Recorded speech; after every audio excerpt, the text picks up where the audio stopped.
Assalomu alaykum kanalimiz obunachilari, hurmatli YouTube kuzatuvchilar. Keyingi ishlarimizni o'rnatdik mana. Buloqboshi tumani Shirmonbuloq qishlog'iga o'rnatdik. Bu plastmassa, aka plastmassa treyo. Aynalari yo'divigi oq. Eshiklarimiz 1.40 2.70 qilib tayyorlaverdik. Osha-moshalarimiz joker petli. O'zidan ligirovka bo'ladigan, bu yerga o'sha 75 kvadrat ish o'rnatdik. Bu yerga ustullarni mana stullarni argavonni o'rab chiqdik bo'ldi. Ochilishlari mexanizm sложный bo'ldi. Setkalari bilan qo'yib berdik.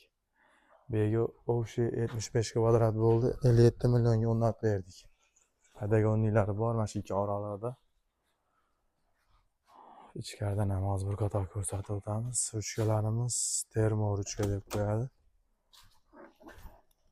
Xizmatlari zo'r xudo ruchkalar. Bu yerga ikkita alami eshik o'rnatdik bu yerga. Ichkaridan ko'rinishi. Kimga shuni xizmatlar bo'lsa, nomerlarni qoldiramiz. Bemalol aloqaga chiqa olasizlar. Ikki taraflama ochiladigan romlar. Ruchkalarimiz ham yaxshi, xudo xolasa.